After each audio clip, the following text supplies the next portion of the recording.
ഇങ്ങോട്ട് എന്തായിരിക്കുമോ അത് തന്നെ അങ്ങോട്ടും. അങ്ങനെ ഇന്ത്യയുടെ അവസാന താക്കീത് ഫലിച്ചു.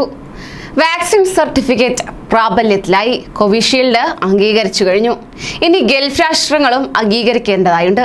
നമസ്കാരം, പ്രവാസി മലയാളിയിലേക്ക് സ്വാഗതം. പ്രവാസി വാർത്തകൾക്കായി ഈ ചാനൽ സബ്സ്ക്രൈബ് ചെയ്യൂ.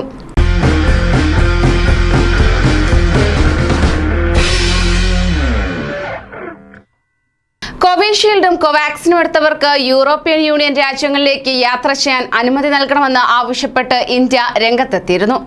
യൂറോപ്യൻ മെഡിസിൻസ് ഏജൻസി 2 വാക്സിനും അംഗീകാരം നൽകാത്തതിനാൽ തന്നെ ഒട്ടനവധി പേർക്ക് യാത്ര ചെയ്യാനാകാത്ത സാഹചര്യത്തിലാണ് ഇത്തരത്തിൽ ആവശ്യം ഉന്നയിച്ചത്. അനുമതി നൽകിയില്ലെങ്കിൽ യൂറോപ്യൻ യൂണിയൻ രാജ്യങ്ങളിൽ നിന്നുള്ളവർക്ക് ഇന്ത്യയിൽ നിർബന്ധിത ക്വാറന്റൈൻ ഏർപ്പെടുത്തുമെന്നും ഇന്ത്യ മുന്നറിയിപ്പ് നൽകി. കോവിഷീൽഡ് ആസ്ട്രസെനക്ക വഴി യൂറോപ്യൻ യൂണിയൻ അനുമതി തേടിയതായ റിപ്പോർട്ടുകൾ ഉണ്ടായിരുന്നെങ്കിലും അപേക്ഷ ലഭിച്ചിട്ടില്ലെന്നാണ് യൂറോപ്യൻ മെഡിസിൻസ് ഏജൻസിയുടെ നിലപാട്. പിന്നാലെ ഇത് വാക്സിൻ പാസ്പോർട്ട് വിഷയത്തിൽ കോവിഷീൽഡ് പിന്തള്ളപ്പെട്ടതിനെ തുടർന്ന് ഇന്ത്യ നിലപാട് കടുപ്പിച്ചതോടെ ആശ്വാസ മറുപടിയുമായി യൂറോപ്യൻ രാജ്യങ്ങൾ എത്തിയിരിക്കുകയാണ്. 8 യൂറോപ്യൻ രാജ്യങ്ങൾ കോവിഷീൽഡിനെ വാക്സിൻ പാസ്പോർട്ട് പട്ടികയിൽ ഉൾപ്പെടുത്തിയതായി പ്രമുഖ അന്തർദേശീയ മാധ്യമം റിപ്പോർട്ട് ചെയ്യുകയുണ്ടായി.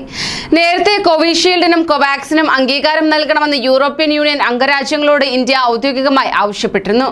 Austria, Germany, Ireland, Spain, Slovenia, Greece, Iceland, Switzerland എന്നീ രാജ്യങ്ങളാണ് കോവിഷീൽഡിന് ഗ്രീൻ പാസ് നൽകിയതെന്ന് റിപ്പോർട്ടിൽ പറയുന്നു. കോവിഷീൽഡ് വാക്സിൻ സ്വീകരിച്ച ഇന്ത്യൻ യാത്രക്കാർക്ക് ഈ രാജ്യങ്ങളിൽ ഇനി തടസ്സങ്ങളില്ലാതെ തന്നെ യാത്ര സാധ്യമാകുമെന്നാണ് റിപ്പോർട്ട്. ജൂലൈ 1 മുതൽ അംഗീകൃത വാക്സിന്റെ 2 ഡോസ് ലഭിച്ചവർക്ക് മാത്രമാണ് യൂറോപ്പിൽ സഞ്ചരിക്കാനുള്ള ഗ്രീൻ പാസ് അനുവദിക്കുകയുള്ളൂ. അല്ലാത്തവർ നിർബന്ധിത ക്വാറന്റൈനിൽ പോകണമെന്നാണ് നിർദ്ദേശം. ജൂലൈ 1 മുതൽ യൂറോപ്യൻ യൂണിയന്റെ ഡിജിറ്റൽ COVID-19 സർട്ടിഫിക്കറ്റ് അഥവാ ഗ്രീൻ പാസ് നിലവിൽ വരാനിരിക്കെ കേന്ദ്ര സർക്കാർ നിലപാട് കടുപ്പിച്ചിരുന്നു. ഇന്ത്യൻ നിർമ്മിത വാക്സിനുകൾ അംഗീകരിക്കാത്ത പക്ഷം രാജ്യത്തേക്ക് വരുന്ന യൂറോപ്യൻ യാത്രക്കാരുടെ വാക്സിൻ സർട്ടിഫിക്കറ്റ് അംഗീകരിക്കുന്ന കാര്യത്തിലും ഇതേ സമീപനം സ്വീകരിക്കുമെന്നാണ് ഇന്ത്യ അറിയിച്ചത്.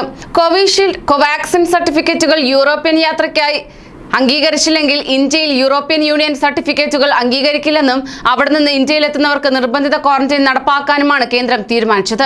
കോവിഷീൽഡിനെ വാക്സിനേഷൻ പാസ്പോർട്ടിൽ ഉൾപ്പെടുത്തുന്നത് സംബന്ധിച്ച് കേന്ദ്ര വിദേശകാര്യമന്ത്രി എസ് ജയശങ്കർ യൂറോപ്യൻ അധികൃതരുമായി ചർച്ച നടത്തിയിരുന്നു. യൂറോപ്പിൽ ഉപയോഗത്തിലുള്ള ആസ്ട്രസെനക്ക ഓക്സ്ഫോർഡ് വാക്സിന്റെ ഇന്ത്യൻ പതിപ്പാണ് കോവിഷീൽഡ് എന്ന സാഹചര്യത്തിൽ യൂറോപ്യൻ യൂണിയൻ വാക്സിൻ പാസ്പോർട്ടായി അംഗീകരിച്ചവയുടെ കൂട്ടത്തിൽ കോവിഷീൽഡിനെ ഉൾപ്പെടുത്തിയിരുന്നില്ല. അതേസമയം ആസ്ട്രസെനക്ക ഓക്സ്ഫോർഡ് വാക്സിന്റെ യൂറോപ്യൻ പതിപ്പായ വാക്സിനായിരിക്കെ അനുമതി നൽകിയിട്ടുമുണ്ട്. തുടർന്നാണ് കേന്ദ്ര സർക്കാർ വിഷയത്തിൽ ഇടപെടൽ നടത്തിയത്. ഇന്ത്യയുടെ കോവിഡ് വാക്സിന് അംഗീകാരം നൽകിയില്ലെങ്കിൽ യൂറോപ്യൻ രാജ്യങ്ങളുടെ വാക്സിൻ സർട്ടിഫിക്കറ്റുകൾ ഇന്ത്യയും സ്വീകരിക്കില്ലെന്ന മുന്നറിയിപ്പാണ് നൽകിയിരിക്കുന്നത്. ഇന്ത്യൻ വാക്സിനുകൾ അംഗീകരിച്ചാൽ യൂറോപ്യൻ യൂണിയൻ അംഗരാജ്യങ്ങളിൽ നിന്ന് ഇന്ത്യയിലെത്തുന്നവരെ നിർബന്ധിത ക്വാറന്റൈനിൽ നിന്ന് ഒഴിവാക്കാമെന്ന് കേന്ദ്ര സർക്കാർ അറിയിച്ചിരുന്നു.